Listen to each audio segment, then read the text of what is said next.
good day, everyone. So this is part 2 of our Capricorn Venus star point coverage for the year 2022. And I'm so glad to have Arielle back on the channel.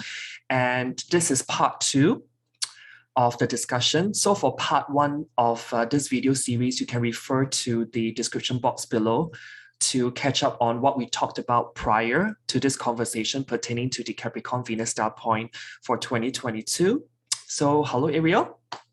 Hi, Donny. Nice to be here again. Yes, people have been asking for you to come back and do a part 2 with me because there's just so much to cover. Really? Oh, I'm honored. I'm thrilled. Thank you. Yes. I mean, in the comment section, it's obvious that they really love our little conversation here. So we try to keep it very Gemini-like because we both have got very prominent Gemini planets. So let's keep this conversational. Yeah. Yeah. It's just having fun with what's going on in the stars right now. We all need a little bit of lightheartedness. We're living in very heavy times. we need that Gemini star is really important to our time at the moment. Yeah, and keep it light-hearted and keep the banter going, right? Yeah, exactly. Yeah. So do you have anything for us pertaining to part 2 of this discussion? Yeah, we talked in the last discussion about the Venus retrograde cycle in Capricorn. Yeah. We talked a lot about the fact that not only was she going to be in Saturn's sign, retrograde in Saturn's sign for the 40-day retrograde period, but spending almost 3.5 months in Capricorn from when she first entered in November up until early March, passing over Mars in Capricorn a few times and Pluto in Capricorn a few times. So, and being governed by Saturn, the ruler of Capricorn. So it felt a little tense. It felt a little dangerous. It felt a little bit like, oh, there's going to be some really big power issues, first of all, in personal relationships coming up and sorting things out between, let's say, couples on a personal level, maybe not just couples, but parent to child, family groupings. I have had a lot of people contact me lately that are dealing with family issues, power issues within family. And this is all about Capricorn and power. And of course, we can't ignore the elephant in the room, which is the Ukraine right now in Russia. There are so many people. Okay, we forget. Sometimes when countries go to war, we forget about the actual people that live there, and that there may be quite a few Russians that really support Ukraine, and a lot of Ukrainians that really support Russia because they've been connected for so long. They've intermarried, they've migrated back and forth. They are brothers, they are cousins, they are friends, they are business partners, they are all kinds of things to one another. And so before we can really continue this discussion about the power issues, it is like a family quarrel at this point. It is like an overbearing father. I mean, this is my take on it, with Putin, an out of control, overbearing father who wants to be a dictator to his children. Remember the Saturn myth. I always think about the Saturn myth, Kronos. He swallowed his children. This is what happens in families and in countries that are run by dictators. It's like the people of the country or the children looking to the father for leadership, looking for a role model, looking for a way to grow and prosper and thrive in the world.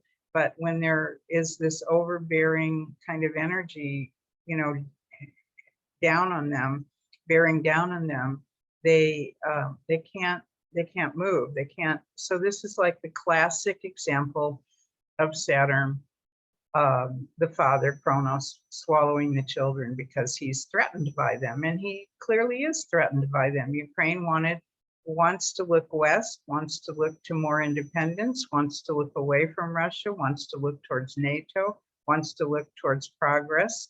And Putin has publicly said that he wants to go back to the way things were, the way things were. Oh, it was so wonderful when we were the Soviet Union. Why can't, things like that. Never mind all the oppression that happened and the cruelty that happened under that regime.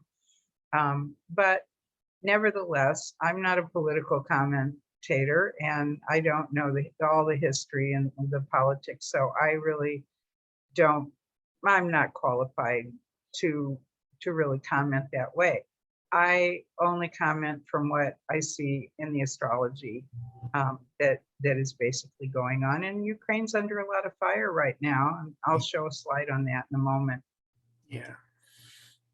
It's interesting that you mentioned about, the Venus retrograde cycle in our last discussion that somewhat intertwines the energy of Mars in Capricorn and Pluto in Capricorn. It's almost like this vigorous, because it's Capricorn vigorous, throwing the weight of your power around kind of energy that we are encountering for, well, a good 9.5 months.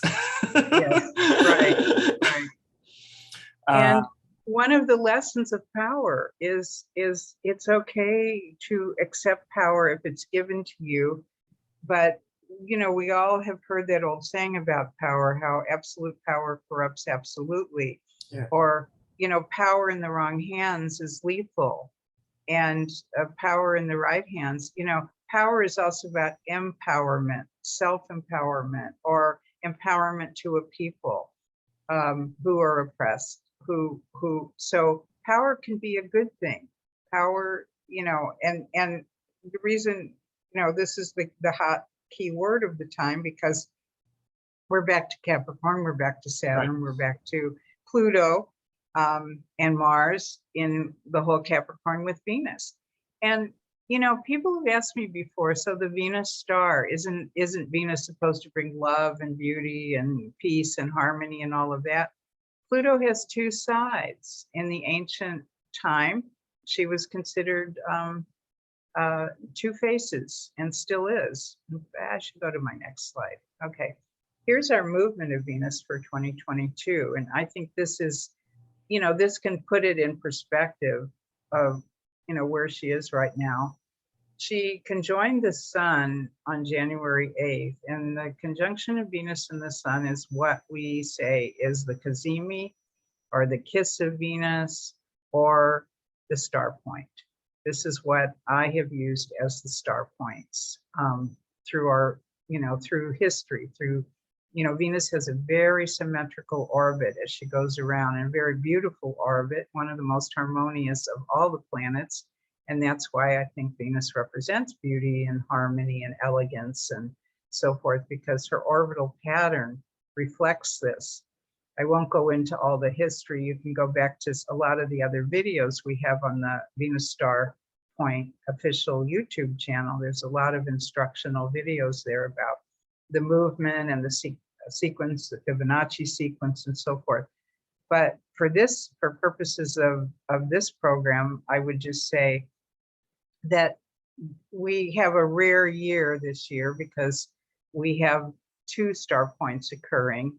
And not only two star points occurring in one calendar year, but the second star point, which comes down here later this year in October, is the first time in 150 years that Venus and the sun have had a cazimi star point in Libra, in the sign Libra. So it's really the beginning of a new era in a lot of ways. And what that means is we are, from the last several years, I'd say maybe even the last 10 years or so, we're kind of wrapping up an old era. You know, things are being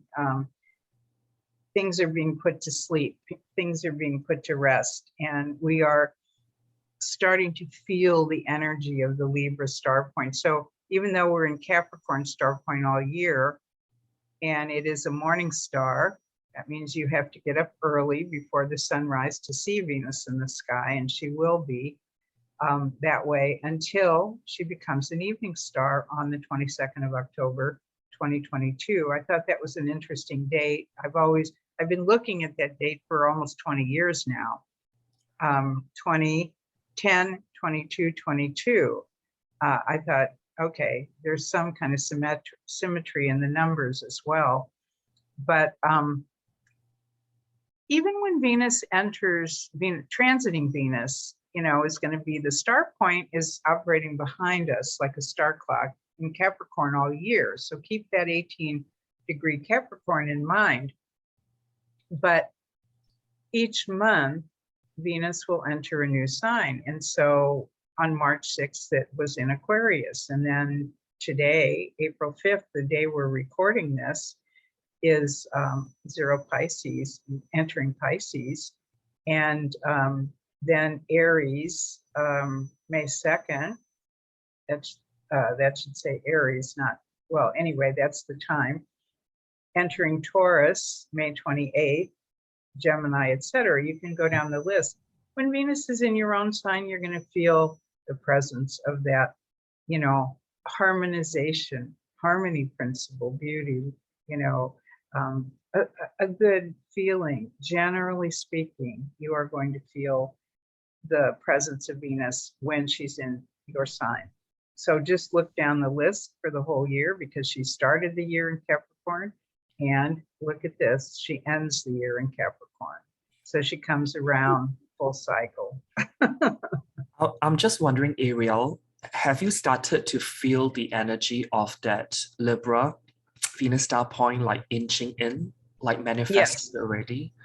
Because I've been seeing in, you know, my clients' chart that like this 29 degrees of Libra is getting already activated, although it's only forming officially on the last day of Libra season.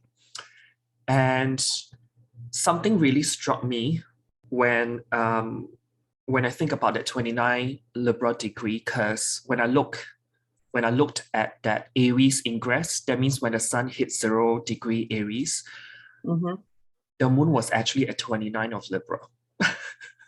Okay. Yeah. And so in other words, it's picking up the energy already for the spring. And you know, the Aries ingress chart is often what we call the chart of the year. It's not January 1st. It's the actual new year begins March 21st, the day the sun enters Aries. In terms of, in the northern hemisphere, it's the beginning of spring. In the southern hemisphere, it's the beginning of fall. And the energy of the spring equinox was used by ancient astrologers going way, way back to really predict current events.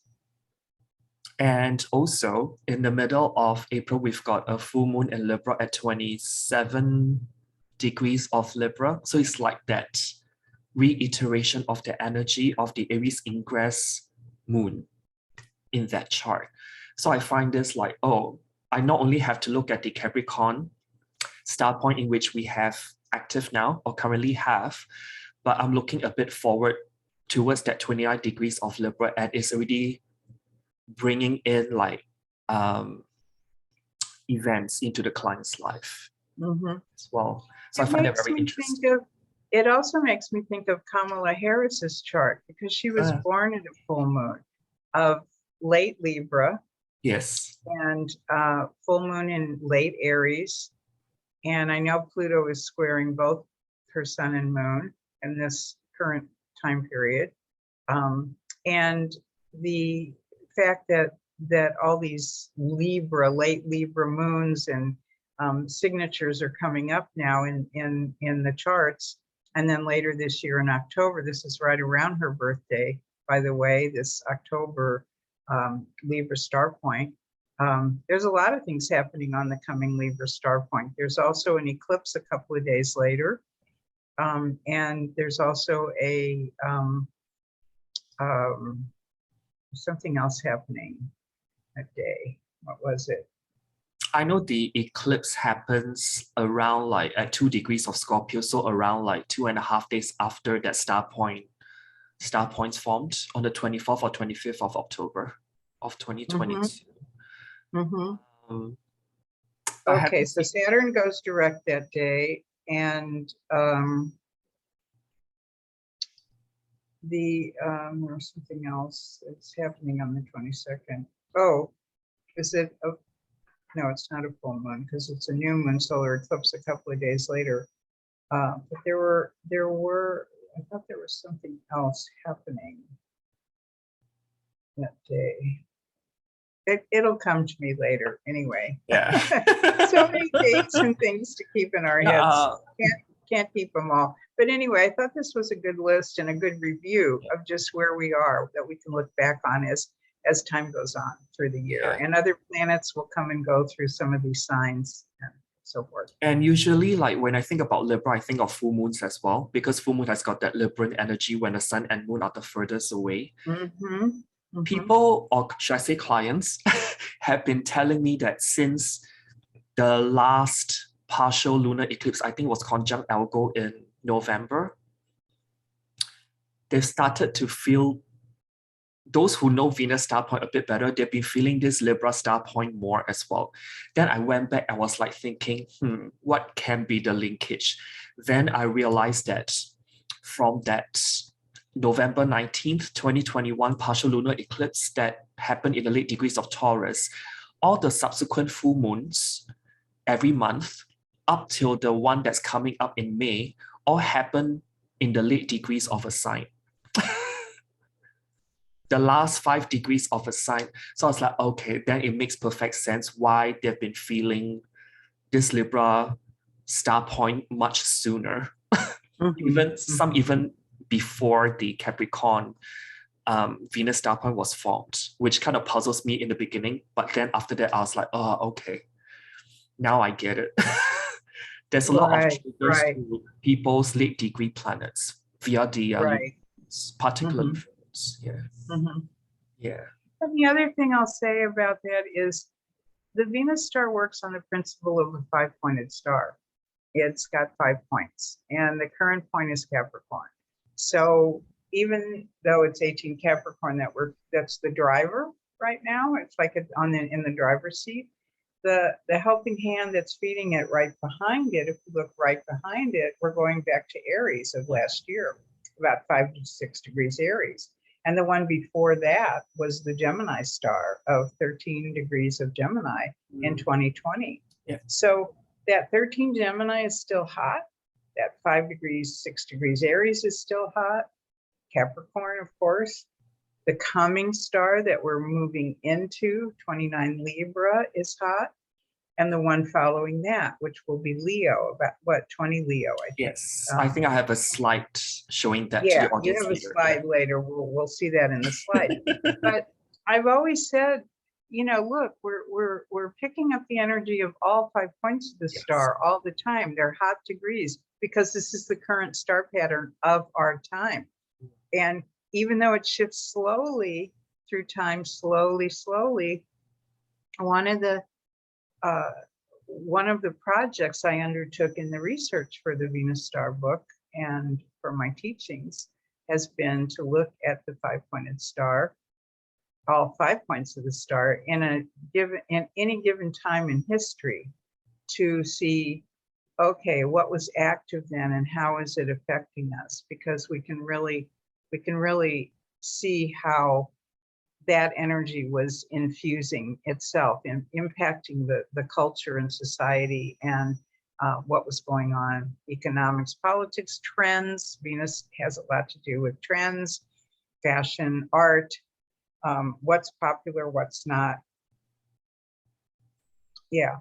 I think when we get into Libra, I feel like there's more color coming out in Libra. I want to know what happened to when I go anywhere in the last 10 years in the world, I'm actually really tired of seeing everybody dressed in running clothes, Right.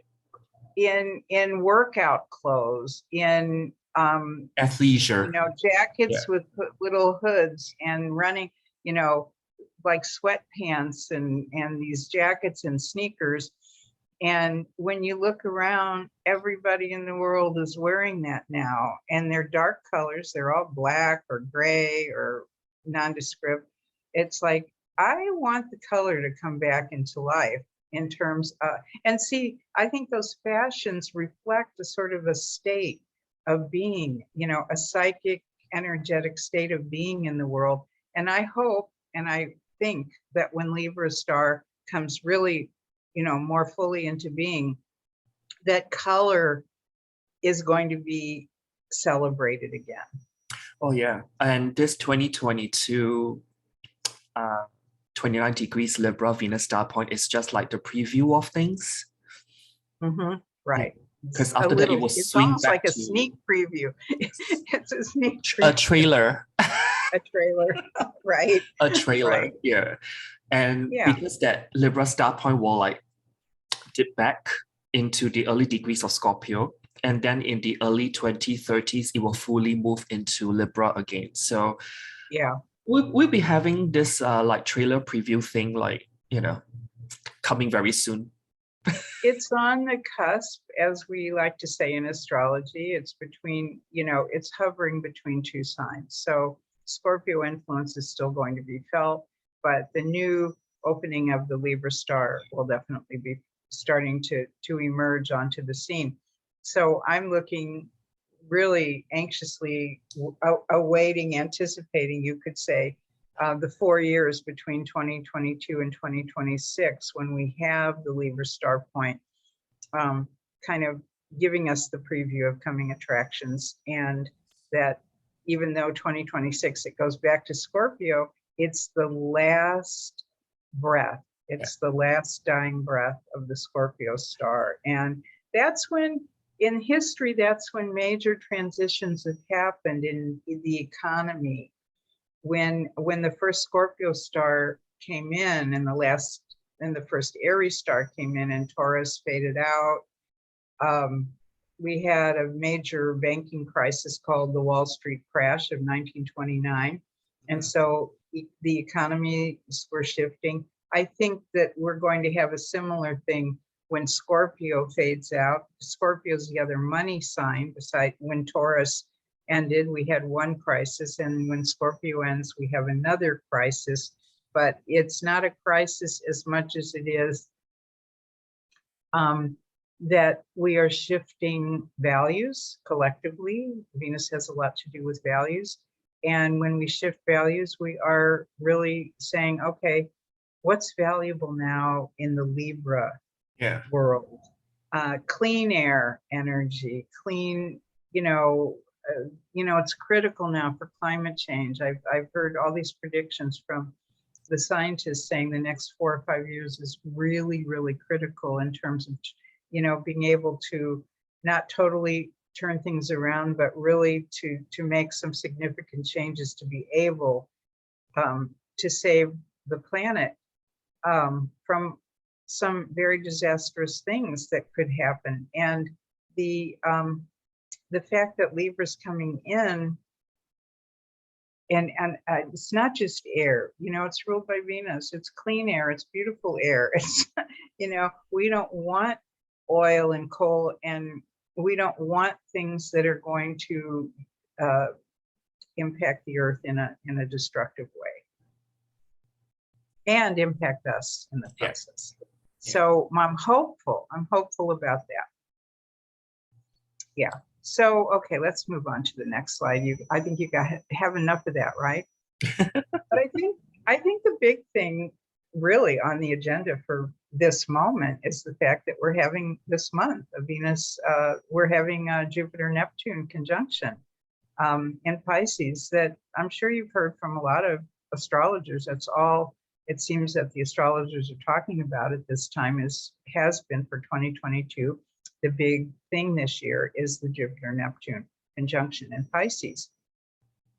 But I wanted to look back to when was Venus with Jupiter and Neptune? Only 1 month in certain years of these conjunctions. So right now, April 5th to May 2nd, we're having Venus in Pisces along with Jupiter and Neptune. And Uranus is in Taurus at the moment. Of course, we have Russia and Ukraine. We don't need to speak more about that. We know it's happening.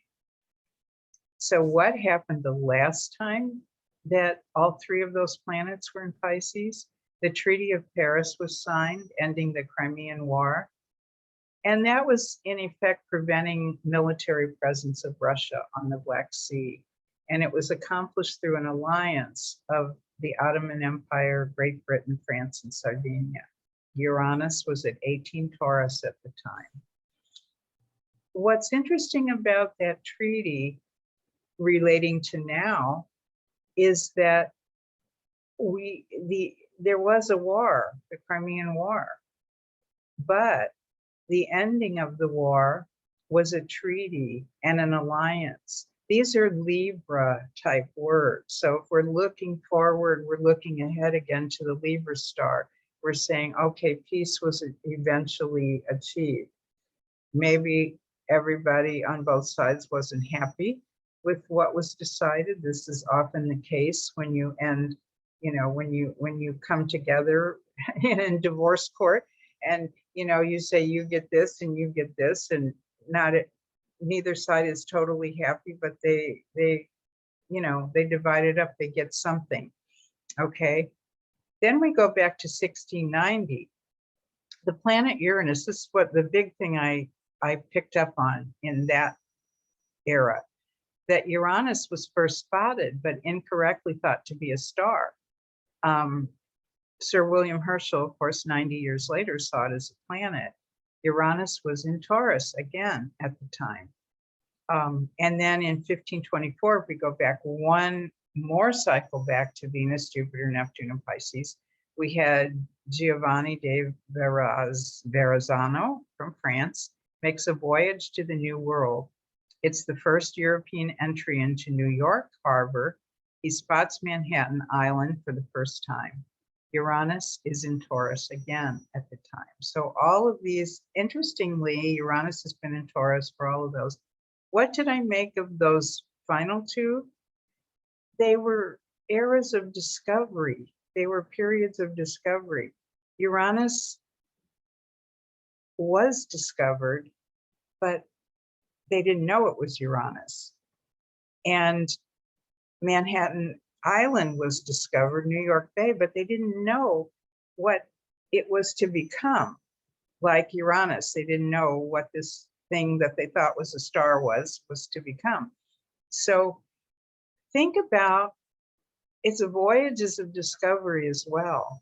This era of Jupiter, Neptune, Venus, and Pisces, but Jupiter and Neptune for sure, is this idea of what are we discovering now that we don't even know what its value is going to be in the future, right? Look at what New York has become, what Manhattan Island has become. But when they first spotted it, it was just a piece of land, okay? It was just a little island there, no big deal. So back to 1856, when we had that last Jupiter, Neptune, Venus, and Pisces before now, the last time they were all three in Pisces before now, the star point is almost opposite where things are now, because we had a 7-degree Libra star, we had 21 Sag. I mean, 7 Libra is opposite the Aries star point that we have now, about 6 degrees Aries. The Sagittarius star point is opposite our current Gemini star point. The Cancer star point is opposite our Capricorn star point. The Pisces is the one that's not in sync with that. It's a quincunx rather. And then the Taurus star point is opposite Scorpio, which we have now. So it was, again, I thought it was interesting that Uranus was in 18 Taurus at the time.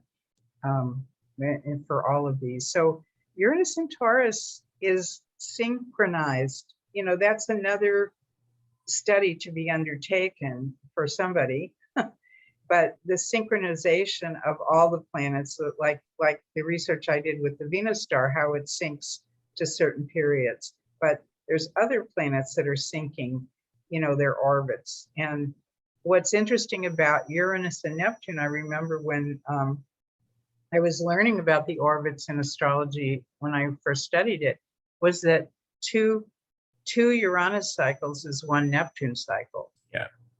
Because Uranus is 84 years and Neptune is like 165 or something years. And so, yeah, you multiply Uranus by 2, you get Neptune. So you would see that every time Neptune's in Pisces, Uranus is in Taurus. So there's an interplay there between Pisces and Taurus from a historical realm, a partnership kind of thing that happens that we as astrologers may not be aware of at all. And that's what I found with this, with looking at the Venus star. These are star partners. When they're on the star at the same time, they are partnered together, even though they may be signs that don't necessarily seem like they go together, but they do. I've got something to add pertaining to 1856, when Jupiter and Neptune actually met up in Pisces. And that year in 1856, actually the fashion and textile industries were revolutionized by the accidental discovery of the first synthetic organic dye by this guy called William Henry Perkin. So that's one of the manifestation. And also back in 1856, there's also like an uptick in terms of, or upsurge in strikes, protests, social unrest, and riots. And that's on behalf of like labor movement and workers' rights as well, on the back of inflationary pressures. So that's very much tying into the Uranus picture as well. Yeah, right. revolutionary labor strikes, you know. Like and I have no doubt we're going to see more of those coming up because, look, it just, you know, this is again what Libra is going to demand. Being on the star is, and I'm not saying that we're going into a total period, 150 years of total peace and love. Libra fights for injustice. Libra fights for what they feel is right, what they feel is just. So there's a war happening now, but of course we're in the morning star cycle when the ancients said this was the war cycle, when Venus is in a morning star phase. Last year, Venus was in an evening star phase, even though it was in a more aggressive sign of Aries. But what happened last year? The US pulled out of Afghanistan after a long time being there. And so they retreated, they took their troops home. Now there were consequences for that. It was not strategically well planned at all. But the fact is that it was the evening star and it was a withdrawal of troops, okay? And this year we have the morning star and we have an engagement of military action, heating up, continuing to heat up. Yeah, because usually when I think about the morning star, I think about a new moon kind of energy. And when it's the evening star phase, it's more like the full moon kind of energy when things have shown its full potential. And then you have to make a decision which direction to go after that, Yeah. It's releasing its essence into the world, whether in the new moon is growing and gathering and when we're young and in the growth cycle, we're aggressive and we can't get it fast enough. We want. Initiative and just go for it, Yeah. And by the time we've reached the full cycle, it's like, okay, we can't take any more. We're full. Now let's start releasing. So here are our 3 planets in Pisces. So what can we expect from this abundance of planetary movement in Pisces right now? I think about spiritual movements. Pisces is the sign of spirituality, including cults, cult leaders, a dramatic focus on existing religions and religious leaders. So I think what's to come, what's to be born of this cycle of Neptune. Neptune's already been in Pisces since 2011. So we've already seen some of these cult leaders emerge and some of these interesting and unusual and quite honestly mind-blowing and baffling spiritual beliefs emerging. But it's also like a mass hypnosis. It's quite abundant during this period of even just Neptune and Pisces, and which really focuses on a dominance of beliefs rather than what one knows.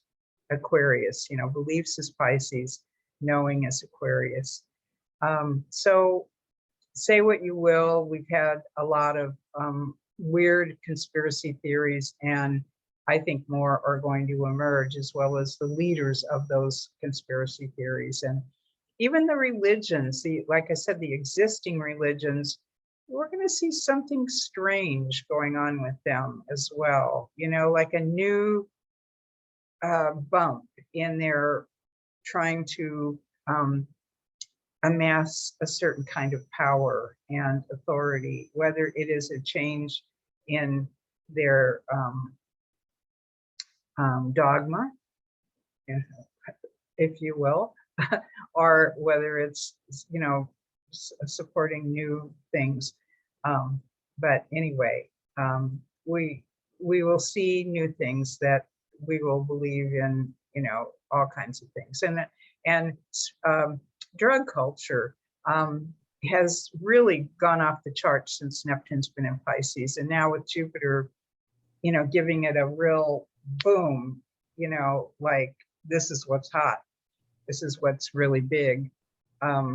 A wave of new treatments have emerged for physical and mental trauma, which includes psychedelics, the legalization of such, certainly the legalization of marijuana, the increased trade and commerce of such to induce altered states of consciousness. I'm reading about this almost on a daily basis now. This country or this state or this study, that's involving the use of these, is now decriminalizing it and making it more like, okay, this is how we should just treat this as medicine rather than, Right. I mean, we call them drugs, but medicine is also called drugs. And where's the fine line between the two? One you can grow from the ground and one is synthesized, so you tell me. Yeah, right. Exactly. One has fillers, one just comes out from the earth and processed. So where does one end and the other one begin, So A little jab here to the pharmaceutical industry. If they haven't made enough money off of COVID, then they will try to capture this whole psychedelic thing and start controlling and by it the too, way, so that, yeah, pharmaceuticals is also ruled by Pisces, the industry. exactly. So that's why we say Neptune and Pisces both have to do with drugs. That's why we're looking at this, but with the extra bump from Jupiter and Venus right now, who knows what kinds of new things will come out of this. Right. Yeah. To continue, water, of course, is a big theme. What is happening? Are we getting wet yet? Is there going to be more water than we can actually handle in some parts of the world this year? The oceans, the melting glaciers, the climate conditions, it's like water everywhere. Let's not forget the mystical states that Pisces can produce with these planets in it, including dreams and visions, musical compositions and poetry and art. These are all the, I think of the Venus evening star, Venus Urania, as more of the, the inducement of these dream states and music and poetry and so forth. and let's not forget about space colonization. We have had in the last, we're only 20 years away from the entry of the Venus star point into Pisces. So, as I said, the cusp of moving into the new sign is about 20 years, actually, because it's 100 years on average. The length of the Venus star in a sign, transiting through a whole sign. It actually begins in 2041, I think, or 42. So it's about 20 or 19 years away. And we're previewing, I think Neptune, when Neptune went into Pisces, I was saying in a lot of my presentations that I think this next 14 years of Neptune in Pisces was going to be a preview of the Pisces Venus star point. But when we go back 150 years ago to the last Venus star point in Pisces, we had the tale, the works of Ignatius Donnelly and different people writing about Atlantis, the lost continent of Atlantis, the sunken continent. And we also had kind of a height, the peak of ocean voyages where the countries were colonizing and exploring and expanding their kingdoms in new worlds and so forth. Well, it's going to be space colonization now. Often space has been referred to as an ocean, the ocean of air, but it is an ocean surrounding us of air.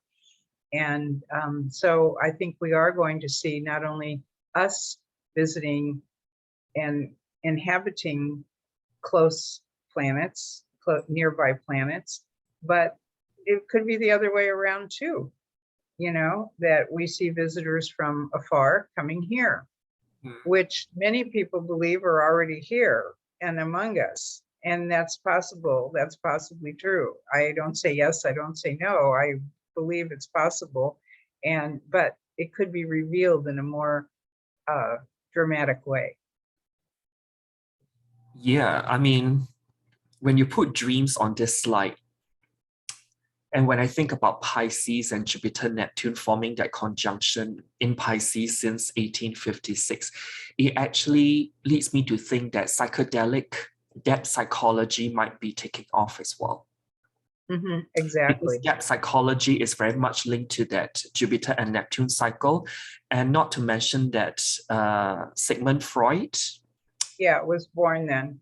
was born with Jupiter and Neptune in Pisces himself. So I wonder if there's like more development towards that depth psychology, because honestly, when Pluto enters Aquarius, I think the whole thing surrounding mental health will be the next new frontier as well. So we need that depth psychology to help to kind of ease into the new reality that we live in. There's very little thing that's talked about the young kids who's not receiving all the mental health treatments from whatever that has gone on for the past 2 to 3 years. And because I've got clients who actually told me about their kids exhibiting certain weird symptoms for the past like 24 to 30 months since this whole thing began in 2020 from the lockdowns. And it just kind of, I think what I'm trying to say is that they keep asking me whether like, is there anything that they can lean onto for help? So I feel that with this Pisces energy that's building, and it will continue to build for quite a while, that will be the next field that parents will be looking at in particular.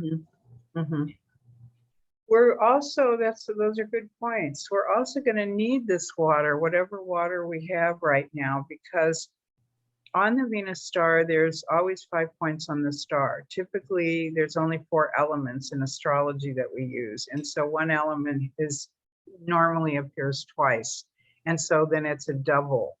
And what we've had since 1987 is a double fire on the star. We've had Aries and Leo on the star. Now, when Aries phases out, until Aries phases out and Pisces begins, which is, like I said, 20 years from now, Scorpio is going to end, it's going to come back one more time in 2026. And then in 2030, it's going to be gone. So we're only going to have a tiny bit of the water presence. We're going to have double air and double fire, which is a very strange configuration for the stars. So these coming 20 years are like such a shift, such a different pattern. It's not a normal thing, not a normal occurrence. What have we got? Okay, so one of the other things I work with quite a bit, I used to work with it a lot more. I got tired of politics, so I stopped working with it, but every now and then I take a look. Geodetics, it's a way of mapping the world in a mundane situation using a universal zodiac of 0 degrees Aries over Greenwich, 0 degrees longitude.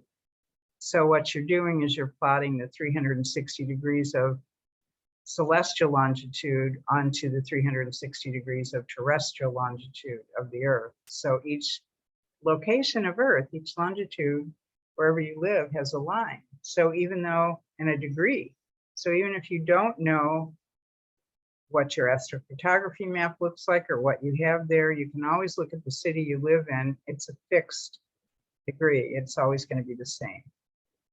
Okay, so the dividing line, by the way, between Aries and Taurus is right around here, right around in the Ukraine, right around, where Europe ends and Asia begins. It's almost pretty much the dividing line between two signs. So it's an important, planetary cusp shift as well.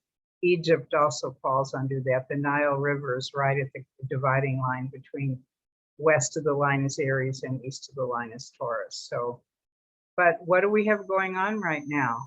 A Mars-Saturn conjunction, also the beginning of a 2-year cycle. The last one was 2020 when we were at the height of the new COVID and all the restrictions. That was in Capricorn. This one's in Aquarius. So we have Mars and Saturn. Where are they on the geodetic world map? One of the places they're at right now on the descending position, which is the setting position, right smack through the Ukraine, halfway between Kiev and Mariupol, where there's been some, heavy artillery devastation, military devastation. And here's Moscow. And they are heading, when they're direct, planets direct, they're always moving from west to east. So they're going this way. So when the war in the Ukraine started a month and a half ago, they were back here. Saturn doesn't move quite as fast. Saturn would have maybe been right at Kiev. Mars would have been a little bit further behind, but Mars is caught up to it and they're both moving across. And again, they're both going to Mars will get to Moscow first, of course, it moves faster, but Saturn, by the time it turns retrograde, it'll just about reach Moscow, turn stationary retrograde, and then go back. So there's a lot of fallout and aftermath from this conjunction that's still to be, the story isn't over yet. But I did note in Russia's chart when I looked at it, and also now in that article about Russia is on the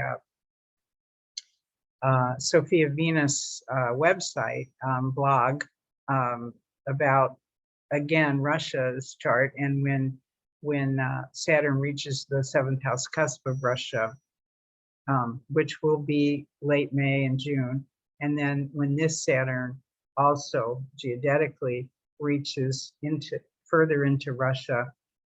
Saturn's like a stop, do not pass, a wall, a border, something. So something's going to happen. Something's going to shift. And I think it's going to shift in a positive direction. Certainly we can't say any war has all positive outcomes, but something is going to happen. If we look back to that 1856 end of the Crimean War, it was, again, it was a mandate that Russia remove its military presence from the Black Sea. And here you can see, here's the Black Sea all around here. I've also looked at the Mars and Saturn conjunction point at 22 Aquarius. It actually highlights Zelensky and Ukraine's country's chart. It also highlights Putin and also Russia's chart as well. All four are activated. I know. I saw that. Isn't that wild? Oh God. Yeah. Either like square, opposition, or conjunction. I was like, you can't make this up. So this is like the what I'm also thinking of is also regarding the supply chain stuff that's going on with this Mars and Saturn line. Because it seems like Europe is under hostage of Russia because of the natural gas pipeline. Yeah. And so they are trying to reroute their supply to actually get liquefied natural gas, very much Jupiter, Neptune, and Pisces, from the US via the deep seas, Pisces. Right. So I'm like, wow, okay, like this is so symbolic, you know, like when these two are so close together. So, you know, somebody was asking me a few weeks ago, or stating that what an awful thing now for Europe. They won't be able to get gas from Russia, and what's this going to do? Not only to, the one thing I didn't say in the Neptune, Jupiter, etc., was the high out of control inflation. Yeah, the prices, you know, that always happens on the Neptune, Jupiter. It's a very, very it just, you know, things can go out of control that way. Yeah. But the idea that look, I'd like to think about, well, what could happen? What's the good that can come out of this? You know, there's always two sides to everything. Could this be a quickening of the idea that the Libra star point era that we're entering doesn't want oil and gas anymore, an oil and gas economy, that they want a clean air economy? Is this going to, okay, well, they're scrambling right now to get, you know, the oil and gas they need, but they realize this is only a temporary measure. We can't count on Russia in the future because we don't think they can be trusted. What's going on behind the scenes? People scrambling to come up with more, to produce more and more clean air energy that is going to fuel the world in the future, rather than the economy, the dirty economy that we're on right now. Well, this Mars-Saturn conjunction actually exactly square. That means at the bend of the nodes at 22 of Taurus and Scorpio. So it's that resource finance axis again. And Aquarius, where Mars and Saturn conjunct, is really ruling the distribution supply chain. So I wonder if like things go into a shock in terms of okay, you're not able to use whatever energy that you've used up to this point. It actually, I would say it actually pushes the cycle of exploration and also finding alternative energy sources. There'll be this kind of really like jamming on the accelerator in order to find that and diversify, because that's what Aquarius does, right? Where Mars and Saturn is, it wants that broad-based source rather than you just depend on what you're used to all this while. Right. Wearing the nodes is our collective destiny, particularly the North Node. Right. When the North Node is in Taurus, I guess we just have to live very simply, because Taurus is not a very complex sign. It just wants to, you know, food, shelter, and just stay warm, and yeah. So we may all, I wonder if there's some rationing going on, particularly with Mars and Saturn in Aquarius coming up. Oh, no doubt. Yeah, rationing. So I know prices of oil have really spiked, of gas, certainly in the US it has, and in Europe too. I live in Greece. The country, you know, Greece is helping the citizens by subsidizing a lot of the gas prices so that Greeks don't have to pay a whole lot more. It has gone up some, but not nearly what was predicted that would happen. So it's sort of reasonably being maintained now. We don't know how long. But I also wanted to point out, I haven't done a lot of research in the geodetics with this, with the dwarf planet Eris, but there is Eris at the midheaven. You know, she's in late Aries right now, about 24 degrees Aries. As I said, the end of Aries and the beginning of Taurus is right here at the end of Europe and the beginning of Asia. So Eris is at the midheaven, just entering the Ukraine now. Again, it moves from west to east. So it hasn't even gotten fully into, you know, the heart of the Ukraine yet. It's sitting over on the Polish border. This is Poland over here. And it's moving, so it's moving out of Europe and into this region. It will be there several years, at least a decade. It's a very slow moving planet. So I think we're going to see the Ukrainians and the Ukraine being in a very big reorganizational kind of restructuring crisis for at least a decade. Well, I mean, Aries is all about, I think one of the key terms for Aries is chaotic creation. Yeah. So you create something out of the chaos that's been going on with Ukraine. So yeah. Also the yeah, I mean, it's been the 23 to 26 Aries is also the geodetic ascendant of the United States. It covers Philadelphia, where the U.S. chart was created, where Independence Hall, Philadelphia, created, and Washington, D.C. So it covers that 23 to 26 degrees Aries. As soon as Eris got right into the United States chart ascendant, it was right around 2016 when Trump became the presidential candidate and was elected. And when you say the goddess of chaos, I don't think we had a more chaotic government in modern times than during that period. And I think it's still recovering. And Aries is all about that cutthroat energy, particularly in Aries, where Aries is, just to differentiate the pronunciation. Yeah. And so the cutthroat energy is very much representing, like, you know, how during Trump's presidency, how he's talking, he's always very cutthroat in the way he talks, right, and exert himself. Divisive. It's divisive. Yes. Yeah. Not united, but divided. Yeah, divided. Yeah. Yes. Okay, let's move on. Okay. Nobody can, you know, I think the Ukraine is the most important thing happening in the world right now, second only to the climate crisis, which I think should be what everybody's talking about, but nobody is. But so it's Will Smith actually kind of stole the thunder from Ukraine and what's going on there, and also other important things that are going on in the world.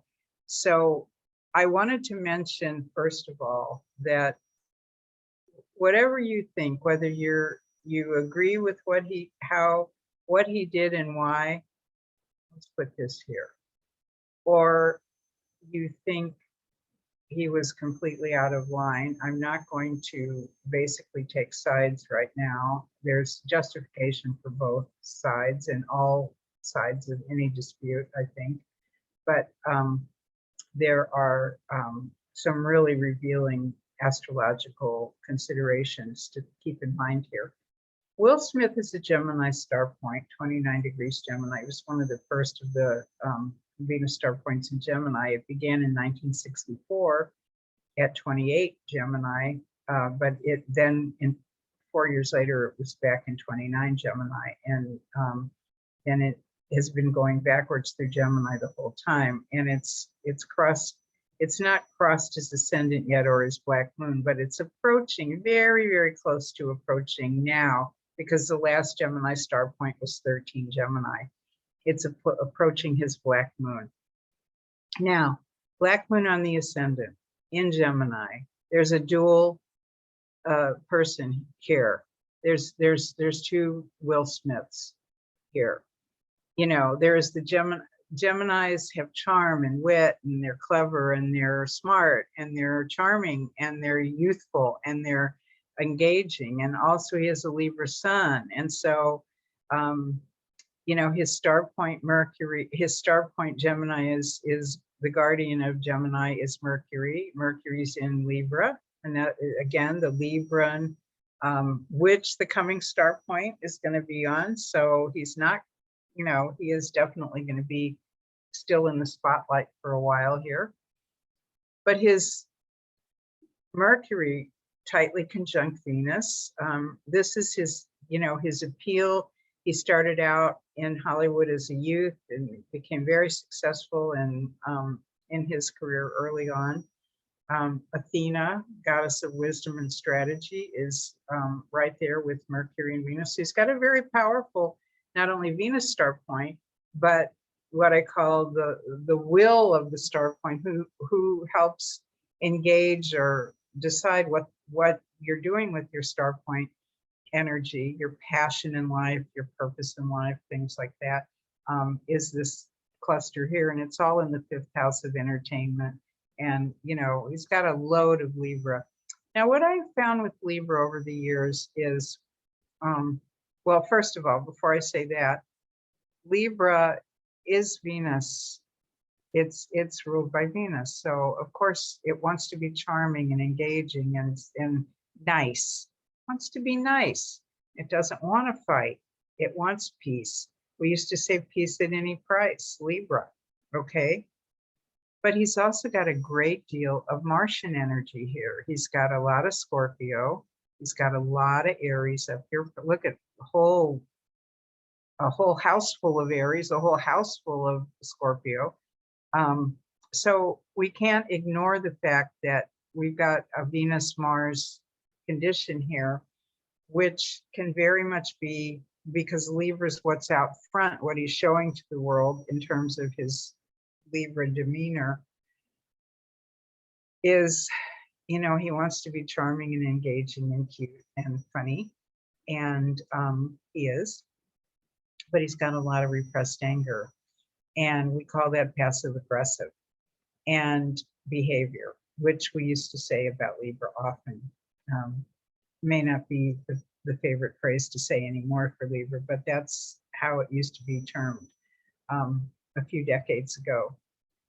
Now, his main thing here, the spotlight of his chart here, is this sun in Libra opposite Chiron, opposite Hygeia. Chiron and Hygeia are together. These are the two healers of the chart, Chiron being the wounded healer, Hygeia being the goddess, asteroid goddess, which promotes health and well-being. So when you have the two together, I've often seen this in the charts of people who become healers, who are seeking healing throughout their life. What are we healing in Aries? I think we're healing Chiron and Aries. What is the wound? I think Aries can be a bad temper. It can be anger and aggression, impetuosity, which all need to be tamed. Chiron was the wild centaur. He was of the wild centaur race, but he was the enlightened centaur. And so I think the wound is basically of Chiron is what needs taming, what needs to be looked at more closely, because it's the wild part of you that can go out of control at any moment and do incredibly crazy things. That's where Chiron comes in to say, okay, slow down, baby. Let's take a look at this. What's going on here? Immaturity can also be a condition of Chiron in Aries because, we know Aries, it's very, it's youthful. It's like the baby. It's like the first one out, okay? The United States national chart has Chiron in Aries. Chiron is presently transiting the sign of Aries, and pretty soon the US will get its Chiron return. I think Will Smith was acting out the US Chiron in Aries wound, but also the current high-pitched anger level of the country as played out on social media and between the two parties that are slapping people now. I think Will Smith's slap is what everybody is really doing right now, or the people that aren't doing it want to do it because you read something in social media and you might want to say, I mentioned this to a friend the other day, and she said, oh, that's a really good point. She said, yeah, I'd like to slap some of these people too that come out with these comments on social media. So I think he was playing out on an archetypal level some kind of a bigger drama that's actually going on. And I know you've got the charts of both Will and Jada, and some of how Chris, enters into his chart, enters into that. So yeah, there's a personal drama going on there too. Certainly there's a personal drama going on there too. But how many Hollywood people or celebrities or musicians have had personal dramas between people? But most of us, it's in the news one day and it's gone tomorrow. Yeah. Nobody can stop talking about this right now. It's really struck a chord in everybody in terms of something bigger that we are all needing to look at right now. And of course, the transits for the Oscar night were really telling. I mean, that couldn't be, he had so many hits on his chart. Okay, he won the Best Actor award. That's wonderful because he had all of these, so many transits going on, but it was his time. But also it's like, here's his midheaven, 14 Aquarius. The Moon Mars conjunction was at 15 to 16 Aquarius, right on his midheaven. What's Moon Mars? A quick reaction and a huge response, fire. It's like pull the gun out of your belt and shoot before you even know really what's happening. So I think that was part of what was in play that night. And the fact that the Sun and Mercury and Chiron, all three in Aries, transiting Oscar night, were hitting his natal Chiron, his natal Hygeia, his natal North Node, his natal Eris. Eris, our goddess of chaos. Yeah. Opposite his Sun and his South Node, and activating that natal wound. So everything, it was just, he was a bundle of, pressure cooker, kind of. Pressure cooker waiting to, yeah. And those planets in the middle of Aquarius is also squaring his Juno, which represents Jada. Yeah. And I also noticed that Saturn that night was 21 Aquarius exactly squaring his moon. Saturn squaring your moon, your moon is your most vulnerable, your feelings, and in Scorpio, your feelings are often very private. You don't really, not only don't want to really share them publicly, but often you don't even know what they're all about. They're hidden from everyone, but they're also hidden from you because they're often very deep and very, very complex. But Saturn squaring the moon can be a real time in your life when you feel ouch and you feel so vulnerable. And Scorpio is about crossing of boundaries. So, certain people have view Chris Rock as crossing the line. Yeah, exactly. And the moon represents don't come for my family and don't come for my wife. The moon, the lunar archetype as well. Yeah. Yeah. exactly. Mhm. So, I mean, there's a lot more we could say, but I think there's been so much said about it already. I think maybe people are already tired of hearing about it.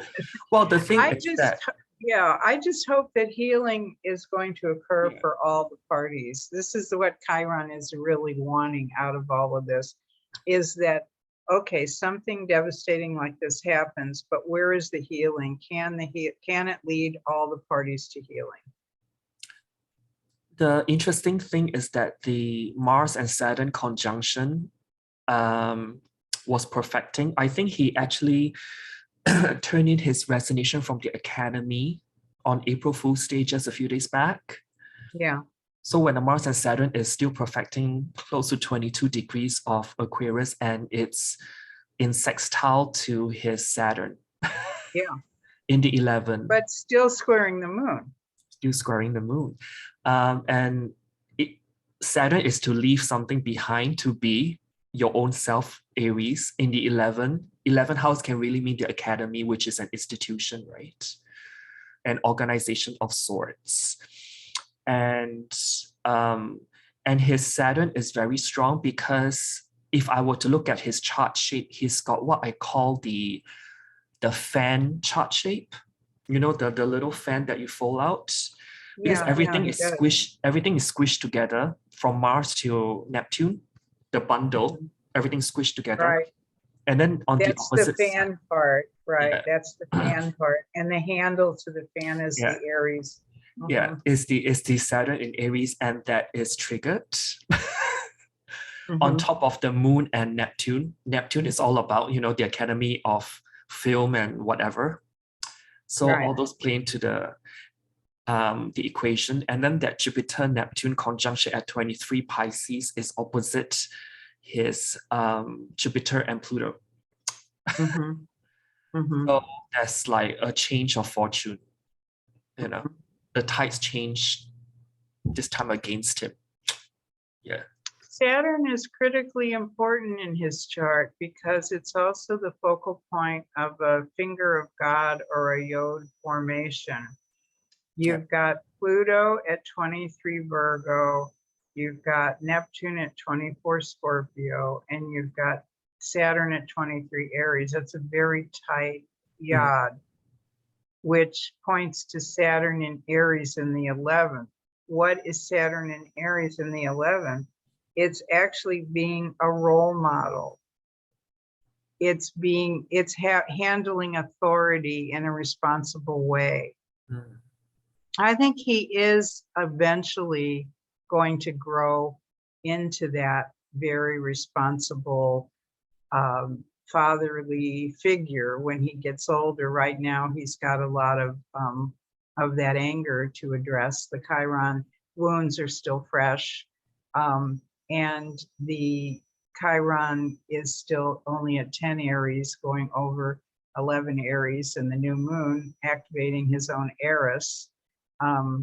So this is where a lot of the planets are clustered right now, but eventually Chiron is going to get to his Saturn and the focal point of that yod, where that will be resolved. And, you know, in some way, I think that's when we're going to see the shift for him. Well, Chiron in the late degrees of Aries, probably, yeah, I think by the end of this decade. Yeah, right. It's going to take a few more years. Yeah, a few more years, yeah. Right. Not going to happen overnight. Yeah. Okay, so what have I got next here? I'm almost through here. Actually, I'm almost finished with the slides. This is a screenshot from one of the pages of Find Your Venus Star Point. You can find it at my website, sophiavenus.com, discover the Venus Star Point and find your Venus Star Point. And this is what the table looks like. This is our current lineup of Venus Star Points. So if we look down at 2022, as I said before, January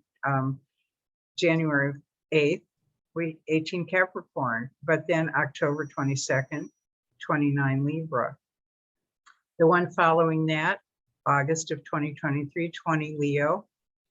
June 4th, 2024, 14 Gemini. So these are the ones to come. These are the way the star is moving, and the ones behind it is this is where it's just come from. If you recognize any of these degrees as really important in your chart or hitting something important, then you'll know that idea, that planet is flowering. It's coming into full flower right now, whatever it is. And I think that what we can say about what the Venus star point does, it takes about a decade for that flowering to really fully bloom. It's a slow blooming Venus star point movement, flowering.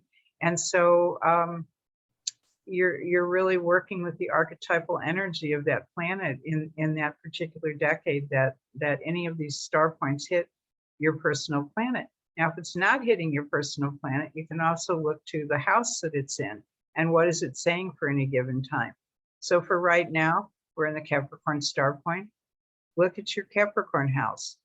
What is it saying to you about your Capricorn house this year? And then when it goes into Libra, what's it saying about your Libra house?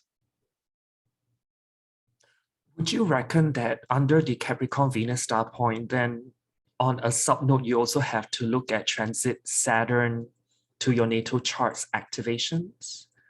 Those will actually light up more over the period. Transiting Saturn? Yeah, because it rules over the sign of Capricorn. That's the active transit Venus star point now. Yes, I would see where Saturn Right. is right now. Very important, definitely. Okay. Anytime there's a star point, like I said, the guardian ruler of the star, of the sign, is really active and it really engaged, and you really need to watch that. So Saturn is in Aquarius all year. It's only in one sign. It is the ruler of the star point for most of the year until late October. But you see these little hits that Saturn's getting, like from the Mars right now. And so it makes it doubly empowered in a way. But Saturn in Aquarius is basically what's driving the energy of the star point right now. And then as other planets come into play, they're going to, feed into the storyline. The plot thickens, as we say. But yeah, and then when we move into October, when we have the Libra star point, we're going to be tracking the motion of Venus for that next 9 months up until August of 2023, because in Venus will be the starring planet. Where is Venus? What's it doing to the chart? How's it, and Venus is, Venus natal, transiting Venus takes about a year to go around the zodiac. So every sign will have Venus for at least some time in a given year. Like we saw before in the table, our year started out with Venus in Capricorn and our year ends with Venus in Capricorn. So, there you have it. So we'll look at 2023 again for up until August to see, what's Venus doing?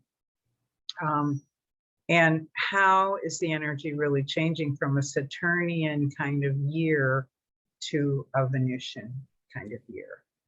So Venus is the starlet of the red carpet coming soon. Yeah, Right. exactly. Yeah. These are the two books that you can find all of this information about, the ebook and the print book. The print book has a lot more meat in it. It's got all the charts and graphs. The ebook is really condensed to just the meaning, the interpretations of star points and so forth, and how to find them. So if you really want to study it in depth, I would go for the print book. But if you just want to look up yours and your friends' star points, then go for the ebook. And then if you're really serious about studying this, a little plug here, I do have a certification program. Donny is one of our star teachers from the certification program that he took 1 or 2 years ago, last year, I think. Last year. Last year.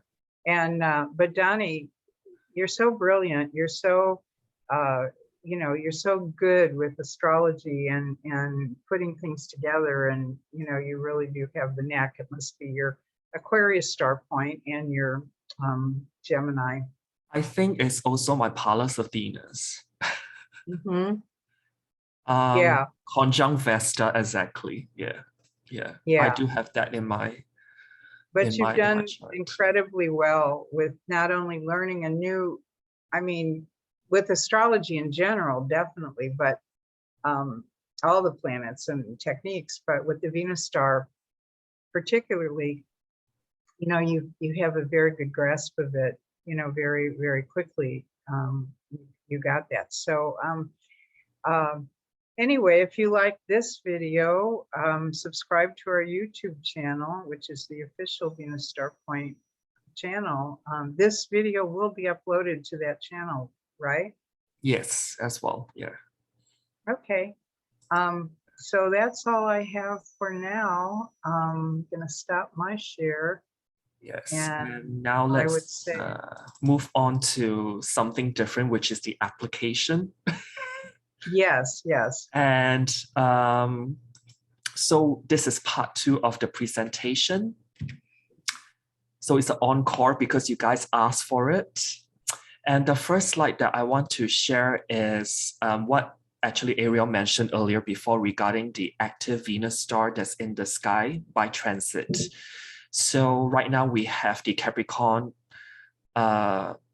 morning star Venus star point in the sky that will be active for about 9.5 months, starting from 8th of January all the way to 22nd of October. So since this is the main star point that's currently active, I put that as the head of the Venus star. But then we also can't forget the 2 previous star points that came before this. So this will be falling onto the left side of the transit Venus star because they're still having its impact on you. And for the other side, I've included the 2 upcoming Venus star that's in which some of you have already started to tell me that you've been experiencing it, particularly that Libra one that's coming up. But having said that, there's also like a Venus star point in the sign of Leo that will be coming in 2023 August that's working in the background as well. Mm-hmm. So that's why all 5 of these star points, yes. When you said before, I'm feeling the energy of the Libra star already. Well, it's right around the corner and it's on the current star. Yeah, and it's also that the Aries ingress has got the moon at 29 degrees of Libra. That's why you guys probably start feeling it sooner than, when it forms in on the last day of Libra season. So just want to show this slide is because we got to look at things synergistically. So it's not just one star point and that's it. It's like as a whole, it paints the story surrounding things.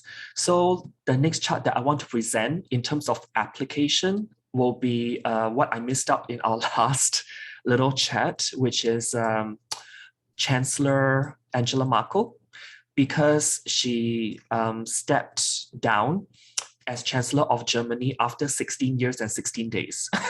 I find that I just had a laugh when I saw that duration because 16 is literally 2 phasal Venus star point returns. When I say phasal star point returns, it means that, for example, now we've got a Capricorn morning phase star point in transit. 8 years later, there'll be the next morning star phase transit Venus star point in Capricorn. And so it's 2 cycles of that.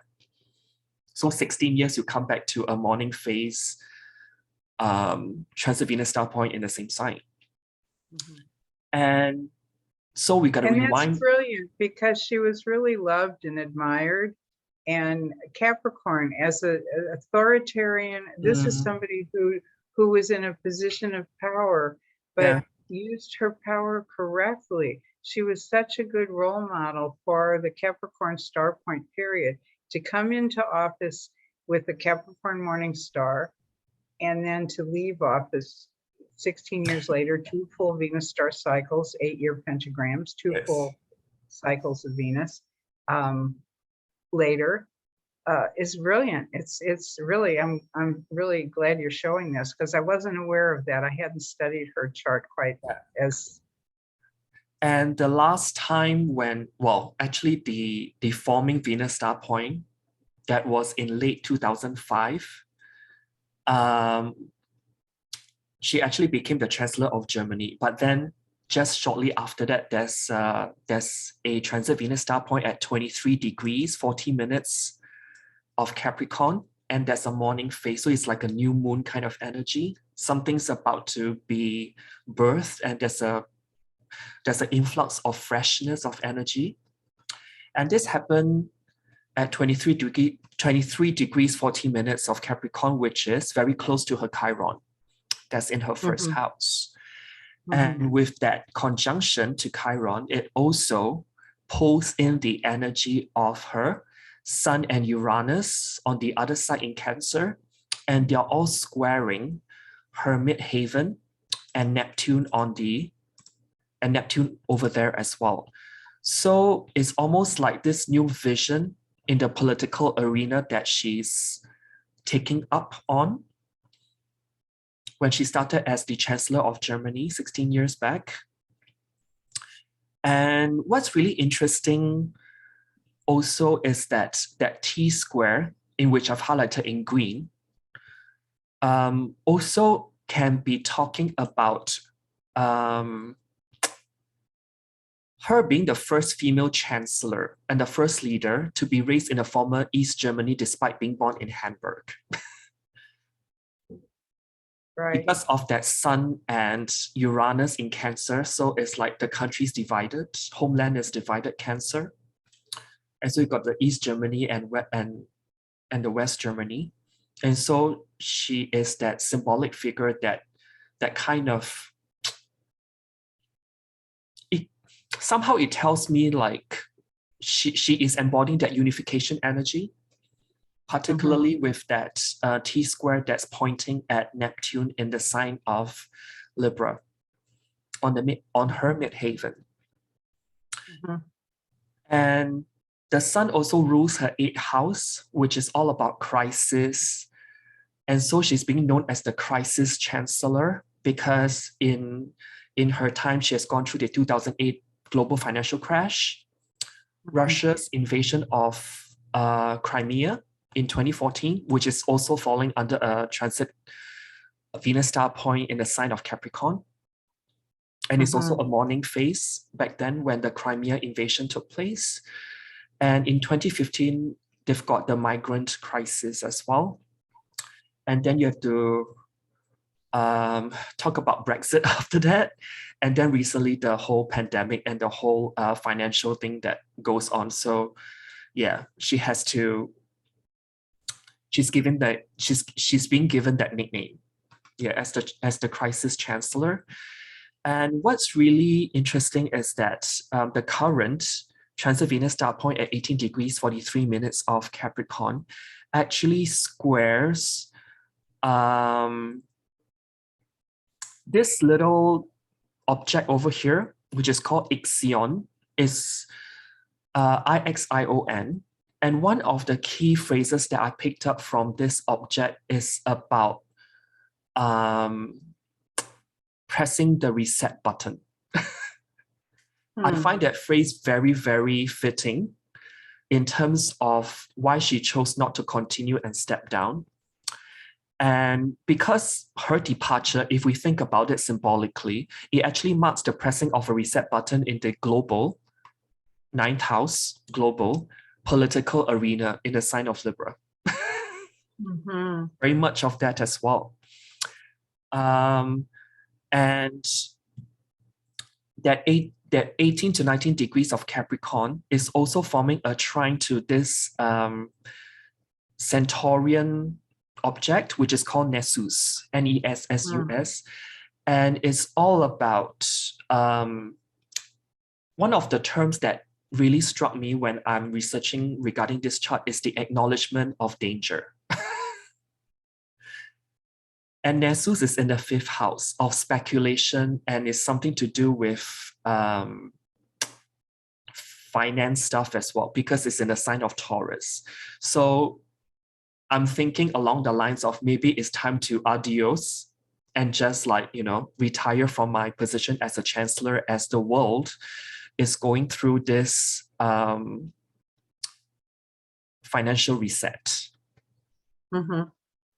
With that Nessus in the sign of Taurus.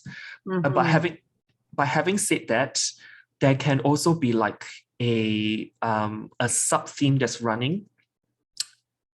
And that's due to the struggles with scandals and controversy pertaining to her conservative party that she belongs to. And there's been accusations of lawmakers that's personally profiting over this pandemic. And how I can see this is by pulling in the energy of the highlighted T square again. Together with that Nessus, is about profiteering through a crisis of sorts. So I find this very interesting that she chose to step down when this, just before this current transit Venus star point in Capricorn was forming. Because usually when I think about a morning star Venus star point via transit, we usually feel it slightly before. Yeah. Because that's when Venus has already gone retrograde. Yeah. And that's it's entering the sign before it goes retrograde that it's going to go retrograde in.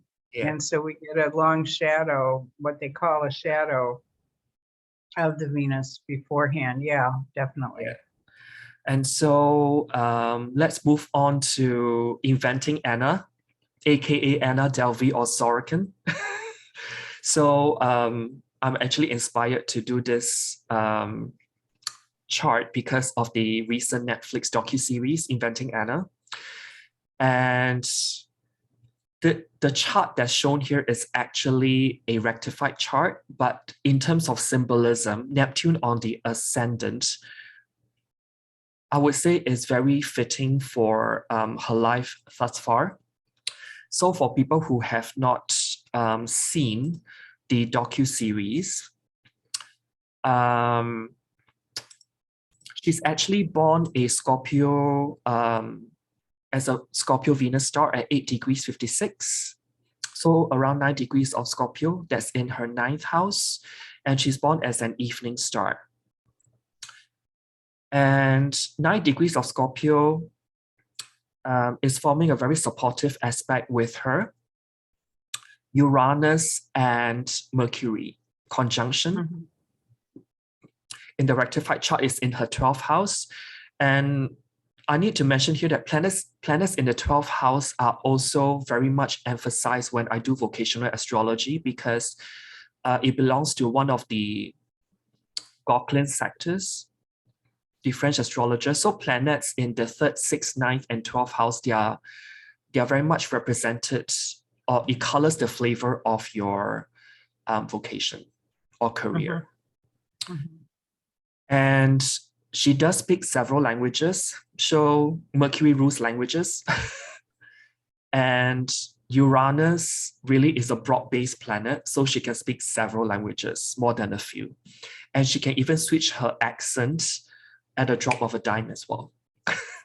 That's how she formulates her technique of swindling, because that's what that Neptune and Ascendant is about, in order to climb her way to the top via that route.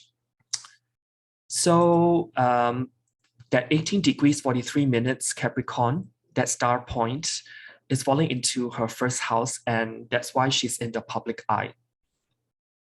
And there's a documentary focusing on her life.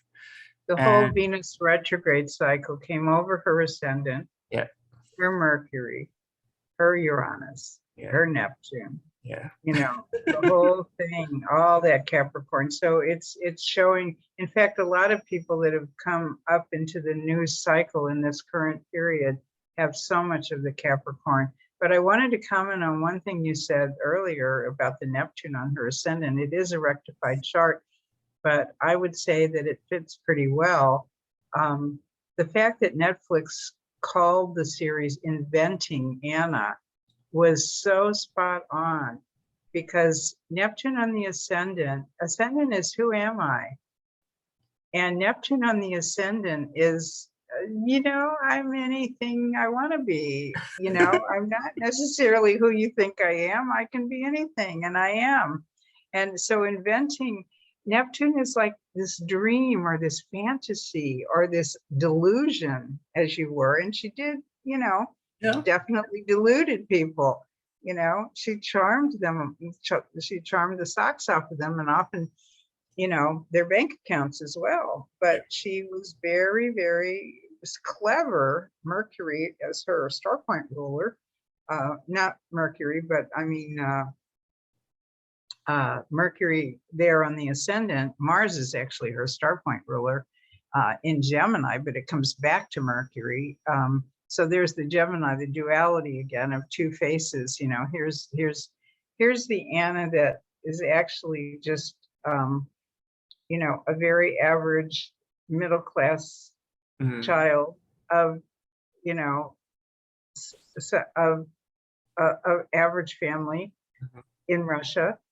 And here's glamorous Anna, who is the daughter of a billionaire. An heiress, yeah. An heiress, a German heiress. German heiress, yeah. A German heiress. I am a German heiress. And so, yeah, Neptune, wow. There it is. I thought, no, this chart really speaks. And I've got some news updates for people who are interested. On Monday, March 14th, last month, transit Saturn, which rules over that current Venus star point that we have right now, was conjunct her Venus, or applying to. And Venus actually rules her 8th house and also her 3rd and 4th house. Venus ruling her 3rd and 4th house is really talking about her deportation towards her homeland, which is relocated to Germany in this case. And then Venus ruling that 8th house in the sign of Libra, you can kind of say it like a crisis was created because she doesn't agree to being deported back to Germany. So currently, as of now, she's still stuck in the US, in the state of New York, that is. And what's really interesting with that Neptune on the ascendant, which is very fitting also, while she's awaiting news of her deportation, in Manhattan's Lower East Side, there's actually an art exhibition, very Neptunian, all about her, which is named under Free Anna Delvey. And artists have come together and paint acrylic drawings of her. And imagine they are priced at $10,000. Yeah. Is this going into the Free Anna Fund? I'm not sure, but I just know that there's a second potential exhibition that's based around her that will be in this month in 2020. In this month in April 2022 as well. So very much that Neptune and ascendant energy. And not to mention that she has also signed to a new docu-series where Eventing Anna actually ends. So there can be a part 2 as well. Oh boy, can't wait. Yeah. And well, she's definitely coming out of this, kind of on top. This actually leads me to think that upcoming October 2022 Libra transit Venus star point at 29 of Yeah. degrees is really active for her because she's got the asteroid series at 29 Libra that's sitting in the 8th house. So 8th house can also be like profiteering through others. Mm-hmm. And so this is somewhat, it draws me to conclude that, yeah, that the Libra Venus star point is really active for her. Yeah, and it's already active, as you mentioned. Yeah. The charts of earlier, even this spring, have that 29 Libra highlighted in it. So her series is already being picked up on, and it's the opposite of her moon in late Aries. So that whole axis is being activated now. And that moon is very close to opposing that series, which rules the 7th house of contracts. Mm-hmm. Mm-hmm. So she has signed a deal with this production company for a limited documentary series about her life after prison. I thought that's pretty interesting. So she's milking it for what it's worth, in other words. Yeah. While there's art exhibitions happening in Manhattan's Lower East Side surrounding her story. Mm-hmm. So the next thing is this docu-series on Netflix as well, surrounding the Tinder Swindler. That's a mouthful.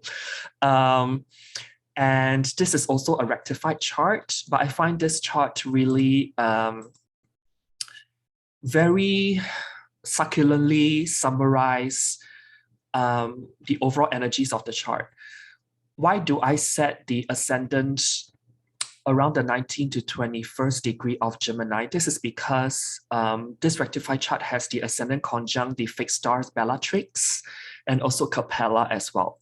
Both fixed stars has got the energy of Mercury and Mars, very much surrounding, if you read into what his life is about, Mercury and Mars pretty much is talking about his life up to this point. And this transit Venus star point at 18 degrees 43 minutes of Capricorn is landing pretty much exactly on top of his Saturn that's in the 8th house. And 8th house, what themes can it actually highlight? Is dealing with taboos, power games, fixation tendencies is also 8th house, intense encounters and passions, dramatic entanglements and transformative crisis. And 8th house can also be something that's very vampiristic, draining. And last but not least, 8th house is other people's resources. So you can see where I'm going with this. And 8th house is also your legacy that you leave behind. And he's forever remembered of being the star or the topic of interest for this docu-series on Netflix. Mm-hmm. And he's a 9-degree Scorpio Venus star point. He's actually a 28 degrees 35 minutes Capricorn Venus star point. Oh, is he Capricorn star point? He's a Capricorn. Okay. Yeah. I misread that then. Yeah. So 1990, 27 September 1990. Capricorn. Although he's due for a change. Oh, yeah. So that's what happens. It changed to Scorpio. It changed to it. In his life.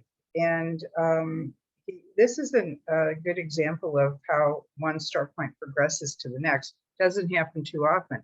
But if you're born near the change of the star date, he was born September 27th. The star date changed November 1st. So it changed to 9 degrees of Scorpio. His sun is at 4 Libra. So if you do the math on that, when he was age 35,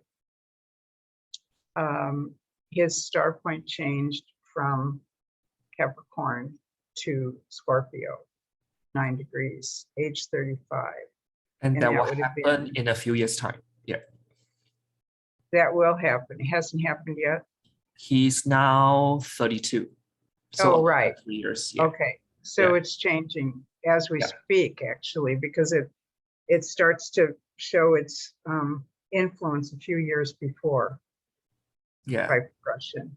And then in the Because progress, as you what you can, know, when both Venus and the Sun get into the next sign, it's already showing up in the next influence. So if you did his progress chart, you would see that the Scorpio energy is already there.